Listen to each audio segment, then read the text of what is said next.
This is going to be a talk-through by both of us with some insights of the filming of Soul of the Elephants. We're kind of like the soul behind the scenes. So we wanted to show elephants in this amazing place called Cylinder, where we live. 7,000 elephants, highest density in the world. That blows away the theory that elephants will destroy their habitat when in large numbers. They don't, they regulate themselves. But we've all kind of seen from the land views of the elephants. It's usually taken from the vehicle, and we wanted to show something quite different. At first the story was going to include us driving to the furthest part of this river, in one of the most remote places in Botswana, the Cylinder Spillway. It's still quite amazing and indicative of the sheer scale of the place and the simplicity of how we had to pack to do that journey. It's all in that vehicle, but we needed to get on with the story, really. Even though elephants are exciting to film, we wondered how we could make it fresh and frankly more interesting for ourselves. So we decided to do it by canoe.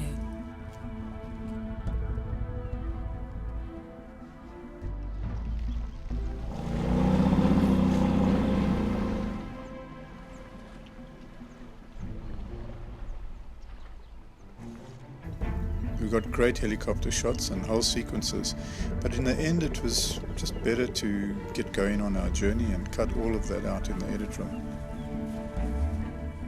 The further into the interior you go, the wilder the elephants are, and they either run from vehicles or charge. In fact, they charge everything. Clearly, historic experiences with lions and people have not been good for them. Now, we're very comfortable around lions, and we've studied them for over 30 years, and they're comfortable with us too. But again, that's in a vehicle. Everything changes when you get on the river or on foot. Our challenge was to put this calmness through to the river, camping very minimally, at first in a tent, and then later on we sort of abandoned the tent eventually, but with all our gear and just the two of us to wrangle that.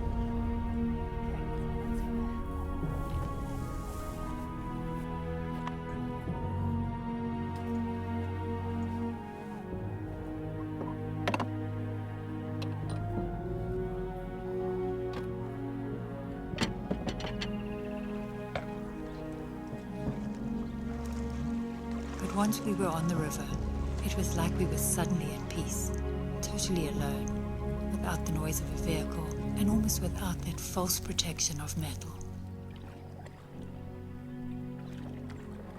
It took us a week to understand that just the shine on the paddles was chasing elephants away.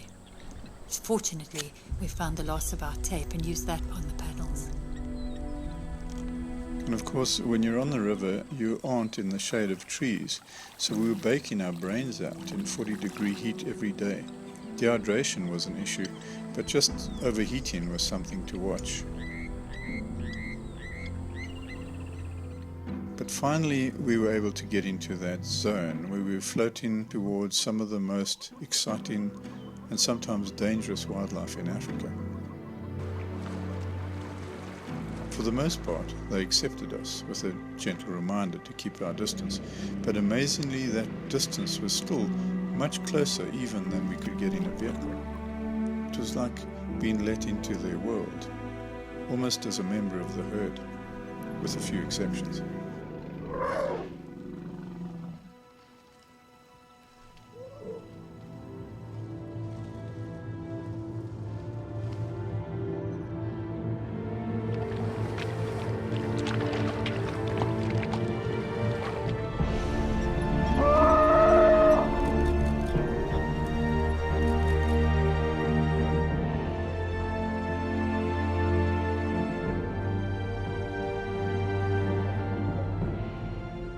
Hippos are the real danger, and we very nearly got taken out by hippos twice. They scare the hell out of us, sometimes because they can come from underneath or from seemingly nowhere and can attack viciously. It's like being around jaws in fresh water. But overall, this couldn't have been a more peaceful experience, but an exciting one at the same time. Certainly, it was one of the most enriching journeys we've ever undertaken, one that changed our lives.